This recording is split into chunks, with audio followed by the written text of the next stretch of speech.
Well, good morning. I want to welcome you here this morning. Thank you for coming out this morning. We want to thank you if you're watching us online or joining us in the coffee house as well. A few years ago, my family and I, we took a trip out to California, and it was a really, really neat trip. I think one day we went out to Laguna Beach, and we spent the whole day out at Laguna Beach. And it's something, I got to do something I've never done. I got to go swimming in the Pacific Ocean. I've never done that before. And so it was kind of neat. And one thing that I noticed that was a little different about the Pacific Ocean than other places that I've been swimming before, as I look out and I see some of these waves out there. I'm like, whoa, that's kind of cool. So, I'm watching some of these waves, and I was like, I wonder just how big these waves are. So I was closer to the shore when I was looking at them, so I'm like, I think I'm going to get a little closer to these waves. So as I start getting closer and closer, these waves start appearing bigger and bigger. And I thought, I just wonder, just how strong are these waves really? So I go out there and I see this wave coming up, and it was really big. I mean, it's bigger than I can't even. It was probably at least 12 feet. I mean, I'm just looking up like, oh my goodness, here comes this big wave. So doing the unwise thing, I decided, well, let's jump up and see just if it could, just how this wave could take me. So I jumped up, and this wave just went boom and just put me on my butt. I mean, I was like, wow. That was pretty powerful. So I saw another one come. I tried doing that again. Same thing. Got put down until the lifeguard came out and yelled at me and told me not to do that anymore so I don't hurt myself. So I got in trouble for doing that, so I couldn't do that anymore. So, but the thing about these waves is, I saw those waves out there, and I was like, wow, that's pretty big. That's pretty cool. But you see these waves, like I saw this, there's a truck commercial that's going around, and you see this huge wave, and this guy's surfing on this huge wave. And I thought, after my experience with those waves, I don't want anything to do with those big waves. That would scare me. As long as that wave was controlled and confined and nice and neat for me, I'm okay with it. But man, when you see it, just the full power of it, it's like, I don't know if I want that so much. And the thing is, I think sometimes we do the same thing with God sometimes. As long as he's controlled, as long as he's confined, as long as he kind of fits our idea of what we think he should be, we're okay with it. But sometimes when we see all of God, kind of scares us a little bit. Now, Dan's talked about the past couple weeks, and I told Dan last week I was excited because I think what he was talking about last week really sets up what we're talking about today as well. And so Dan mentioned a couple weeks ago about God being the lion and the lamb. He describes himself in the Bible as the lion and the lamb. And now we like the lamb. We like that. He's nice, he's cuddly, fluffy. We like that. But this idea of lion, kind of a little scary, okay? So sometimes, when we think of lion, we think of lion looking like this.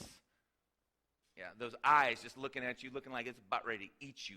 I mean, scary. I mean, powerful, okay? Now, a lot of times, that scares us. So instead of looking like this, we'd rather sometimes God look like this. Sometimes. And so today, what I want to do is I want to unleash the lion. I want to unleash the lion today. We want to take him off his leash. We want to let him out of his box, okay? And the verse in Romans here says this. I think we're a little bit too far there. Yeah, there we go. Should be Romans chapter 11, verse 25. And it says this. Notice how God is both kind and severe. He is severe towards those who disobeyed, but kind to you if you continue to trust his kindness. But if you stop trusting, you will also be cut off. So today what I want to talk about, Dan's done a great job the last couple weeks of talking about the kindness of God for the last couple weeks. And so today what I kind of want to dive into is I want to dive into the severe side of God. The severe side. Now, my intention with doing this today is not to become some fear monger and to just make you so afraid to terrify you into making some sort of rash decision. That's not my intention today. What I want to do today by looking at the severity of God is I want to, when you see his severity, you just understand how the depth of his kindness. You see his kindness even more. And so that's what our intent today is to look at the severity of God, see the lion side of God in order to see the kindness. And so that's what we're going to do today. So what I want to do first of all is just take a look at some of the passages throughout the Bible just demonstrating the fierceness of God, the severity, wrath, kind of scary, like I said, like the lion side. So we want to take a look at that first, okay? So I want to turn to Isaiah chapter 5, and we want to start here in verse 20. And it says this: "What sorrow for those who say that evil is good and good is evil, that dark is light and light is dark, that bitter is sweet and sweet is bitter. What sorrow for those who are wise in their own eyes and think themselves so clever. What sorrow for those who are heroes at drinking wine and boast about all the alcohol they can hold. They take bribes to let the innocent go free, and they punish the innocent. Therefore, just as fire licks up stubble and dry grass shrivels in the flames, so their roots will rot and their flowers wither. For they have rejected the law of the Lord of heaven's armies. They have despised the word of the Holy One of Israel. That is why the Lord's anger burns against his people, and why he has raised his fist to crush them. The mountains tremble, and the corpses of his people litter the streets like garbage. But even then, the Lord's anger is not satisfied. His fist is still poised to strike. He will send a signal to the distant nations far away and whistle to those at the ends of the earth, and they will come racing towards Jerusalem. They will not get tired or stumble. They will not stop to rest or sleep. Not a belt will be loose, and not a sandal strap will be broken. Their arrows will be sharp, and their bows ready for battle. Sparks will fly from their horses' hooves, and the wheels of their chariots will spin like a whirlwind. They will roar like lions, like the strongest of lions. Growling, they will pounce on their victims, carry them off, and no one will be there to rescue them. They will roar over their victims on that day of destruction, like the roaring of the sea. If someone looks across the land, only darkness and distress will be seen. Even the light will be darkened by the clouds." And so we can get from that passage just the fierceness, the anger, the wrath of God, and what that looks like. Okay, that's the lion. Like, ooh, he's not messing around. Okay, that's the lion side of God. And also in the New Testament, in Mark chapter 9, verses 47 and 48, this is Jesus speaking here. And I want to read this passage as well, just to illustrate something else about this lion side. And Jesus said, "If your eye causes you to sin, gouge it out. It's better to enter the kingdom of God with only one eye than to have two eyes and to be thrown into hell, where the maggots never die and the fire never goes out." And so from this passage, what I want to take a look at, the last one, you've got to see fierce. I mean, it's very graphic, very real how fierce that is. And then this passage, I want to say, it's not only is it fierce, but it lasts. Okay, like he says, the maggots never die, the fire never goes out. This wrath lasts forever. It's not just, okay, he's just mad for a second and done. Forever. That's what we're talking about, this fierceness. Okay, and then the last passage I want to look at is that in Revelation, where we also get another picture of this fierce, this severe side of God. And this is in Revelation, chapter 19, verses 10 through 21. And it says this: "Then I saw heaven opened, and a white horse was standing there. Its rider was named Faithful and True, for he judges fairly and wages a righteous war. His eyes were like flames of fire, and on his head were many crowns. A name was written on him that no one understood except himself. He wore a robe dipped in blood, and his title was the Word of God." Now, I'm going to stop right there for a second. John, the Apostle John, was the one who wrote Revelation, and he also wrote the Gospel of John. And at the very beginning of the Gospel of John, he talks about Jesus being the Word. That was his name. In the beginning was the Word. Okay, so we can look from that here. When he's talking about his name is the Word of God, we're talking about Jesus here, just as a side note, just to understand who we're talking about here. "The armies of heaven, dressed in the finest of pure white linen, followed him on white horses. From his mouth came a sharp sword to strike down the nations. He will rule them with an iron rod, and he will release the fierce wrath of God, the Almighty, like juice flowing from a winepress. On his robe, at his thigh, was written this title: King of all kings and Lord of all lords. Then I saw an angel standing in the sun, shouting to the vultures flying high in the sky, 'Come, gather together for the great banquet that God has prepared. Come and eat the flesh of kings, generals, and strong warriors, of horses, their riders, and of all humanity, both free and slave, small and great. Then I saw the beast and the kings of the world and their armies gathered together to fight against the one sitting on the horse and his army.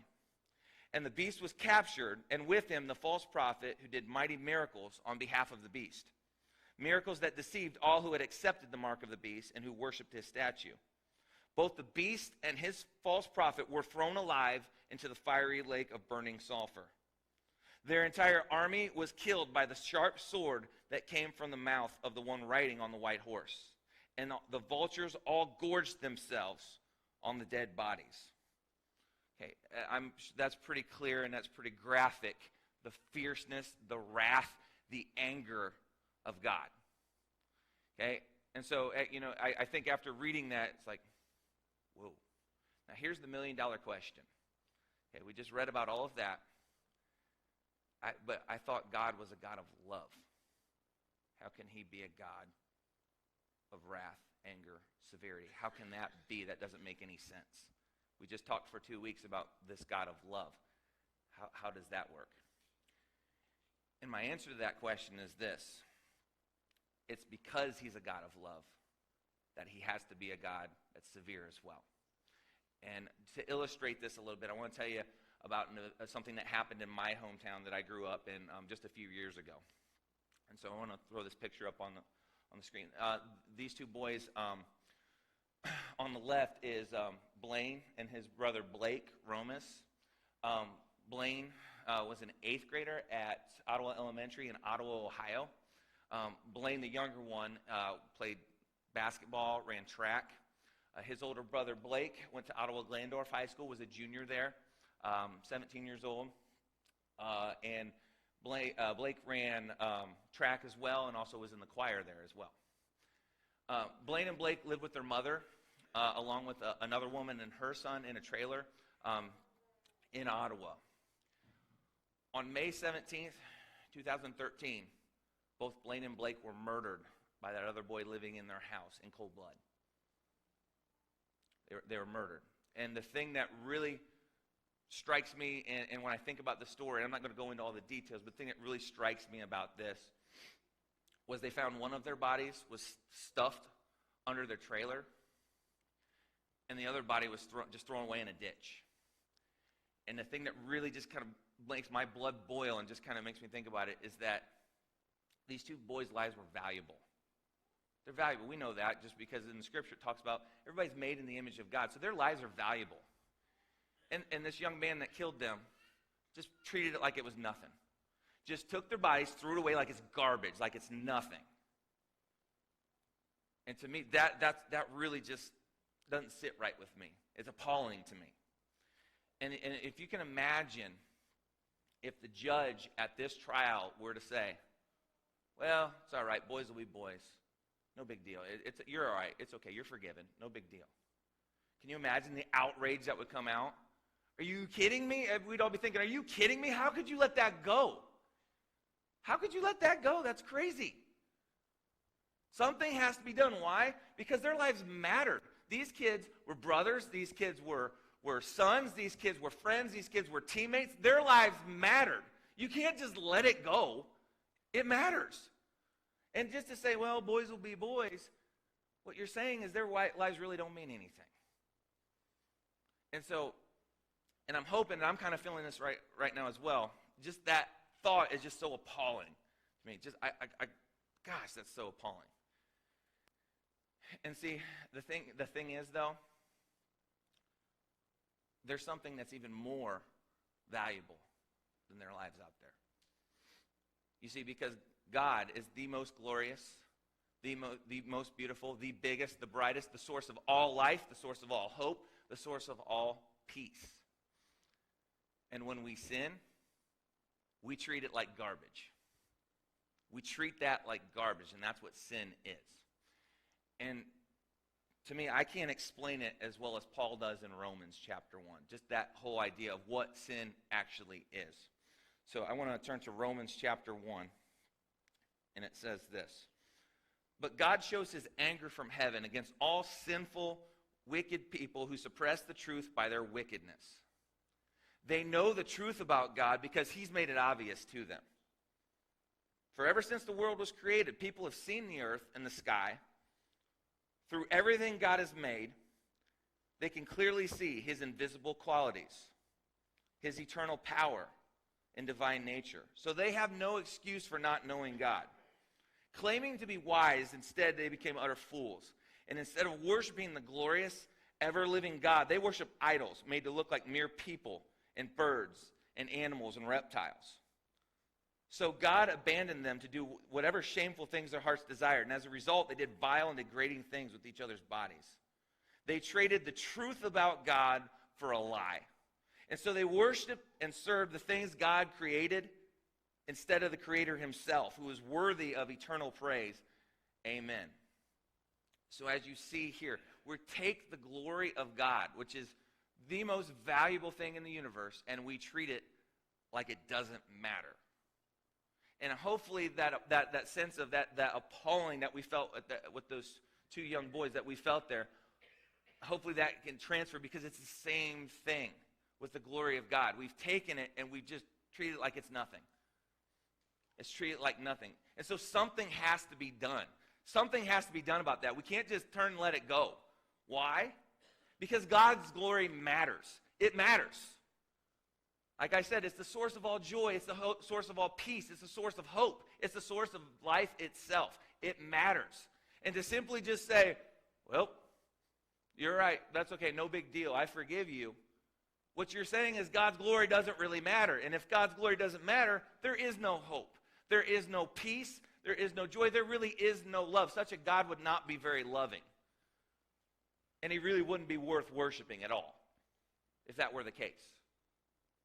You know, a God that would say, yeah, what happened to those two boys, that doesn't matter. No big deal. You kidding me? That's not a God. That's not a very loving God, I wouldn't say. Not a very loving God at all. So we can see, just this severity of God is because his glory. And when we sin, we don't just violate some rule. We're violating God himself when we sin. And that passage from Romans kind of illustrates that. It's not that we just break a rule, slap on the wrist. We're violating God himself. Something has to be done. Now, if the story ended there, God would be perfectly just in saying, and just destroying us all. He would be perfectly just in saying that. Like I said, because we have taken the most valuable thing and just treated it like garbage. Something has to be done. Now, here's the thing. This is exactly where we talk about the lion and the lamb meeting. The perfect union of both the severity of God and his kindness. And I'm going to move out of the way because they did a really good job decorating this. The link between the two is perfectly displayed in the cross. Because what God did on the cross is that he took his wrath that we deserved. Like I said, something had to be done. He took that wrath and he poured it out on Christ. And so I want to look at Isaiah chapter 53, and we're going to read the whole chapter here. And it shows this idea of God pouring out his wrath. Who has believed our message? To whom has the Lord revealed his powerful arm? My servant grew up in the Lord's presence like a tender green shoot, like a root in dry ground. There was nothing beautiful or majestic about his appearance, nothing to attract us to him. He was despised and rejected, a man of sorrows, acquainted with the deepest grief. We turned our backs on him and looked the other way. He was despised and we did not care. Yet it was our weaknesses that he carried. It was our sorrows that weighed him down. And we thought his troubles were a punishment from God, a punishment for his own sins. But he was pierced for our rebellion, crushed for our sins. He was beaten so that we could be whole. He was whipped so that we could be healed. All of us, like sheep, have strayed away. We have left God's paths to follow our own. Yet the Lord laid on him the sins of us all. He was oppressed and treated harshly. He never said a word. He was led like a lamb to the slaughter. And as a sheep is silent before the shearers, he did not open his mouth. Unjustly condemned, he was led away. No one cared that he died without descendants, but that his life was cut short in midstream. But he was struck down for the rebellion of my people. He had done no wrong and had never deceived anyone, but he was buried like a criminal. He was put in a rich man's grave. But it was the Lord's good plan to crush him and cause him grief. Yet when his life is made an offering for sin, he will have many descendants. He will enjoy a long life, and the Lord's good plan will prosper in his hands. When he sees all that is accomplished by his anguish, he will be satisfied. And because of his experience, my righteous servant will make it possible for many to be counted righteous, for he will bear their sins. And I will give him the honors of a victorious soldier, because he exposed himself to death. He was counted among the rebels. He bore the sins of many and interceded for the rebels. So what we see here in the cross is that wrath that we deserved. That wrath, that punishment, that fierceness, because we had offended the very glory of God, and it matters. When we sin, we are saying we prefer other things to him. Your glory doesn't matter. I'd prefer my money. I'd prefer my family. I'd prefer something else. God, you don't really matter. And that deserves wrath, punishment. And Jesus took that punishment for us. And so, now that he's taken that punishment, God has poured it out. When you think of the idea of pouring it out, if you have a glass and you pour something out, there's now nothing left. There's now nothing left. And so, what does that mean then? Since we just talked about his wrath has been poured out, what does that mean? I think Romans chapter 5 does a great job of explaining this. Therefore, since we have been made right in God's sight by faith. Okay, and I just want to stop there. When he's talking about faith, what does that exactly mean? Okay, well, faith, I think the simplest way I can put faith is that taking God at his word, accepting his promise. Okay, he just talked about that he has died for us. He has taken the wrath for us and accepting that. That's what faith is. Taking him at his word now and in the future. We have peace with God because what Christ Jesus our Lord has done for us. Because at one point we were enemies. At one point we were enemies of God. It talks about that in Romans. Because we deserved wrath. We deserved punishment. We deserved that. We were his enemies. And so now, because of what has happened, he has made peace with God. Because of what Christ Jesus our Lord has done for us. Because of our faith, Christ has brought us into this place of undeserved privilege, and we can see that when we just think about how horrible sin is, what we have done, the wrath of God, and how horrible that is, and he's taken that all for us. It's undeserved, and it's very easy to see now why that is undeserved. This place of undeserved privilege where we now stand, and we confidently and joyfully look forward to sharing God's glory. You see, that's the end goal of all this anyway.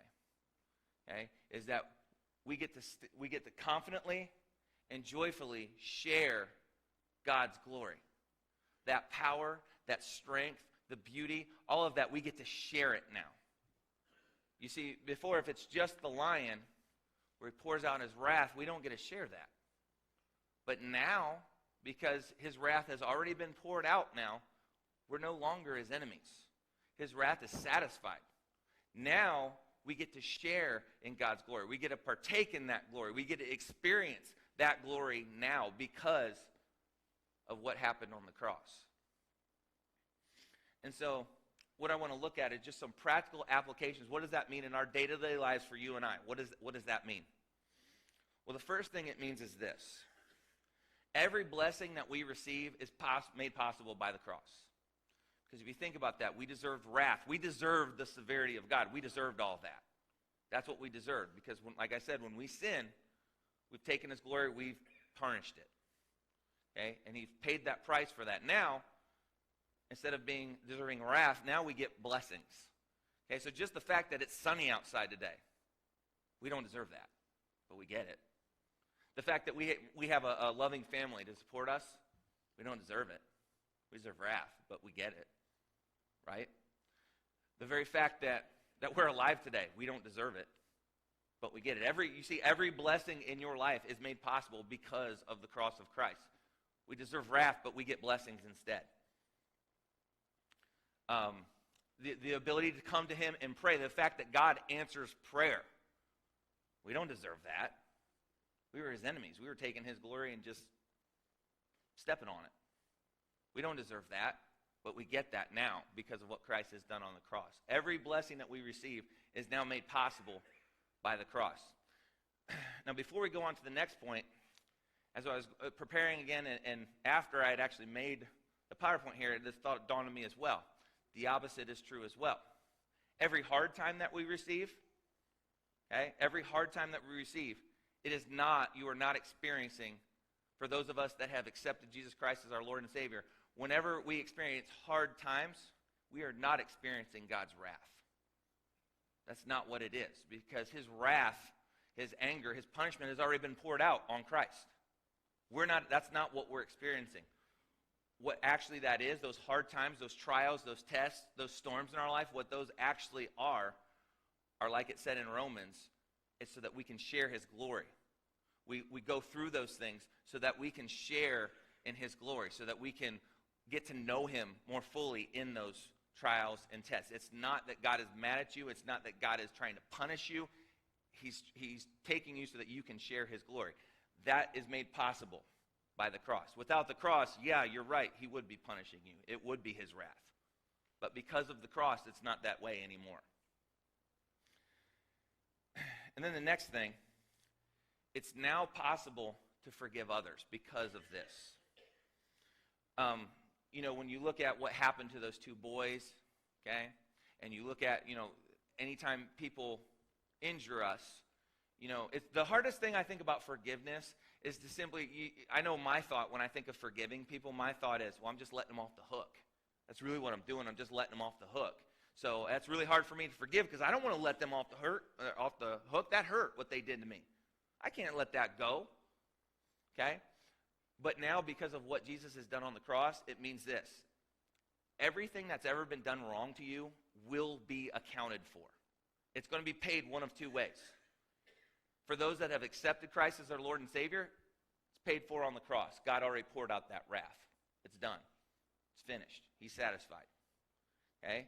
For those of us, or for those that have not accepted him, it's like Jesus says, it will be punished in an eternity in hell, one of the two.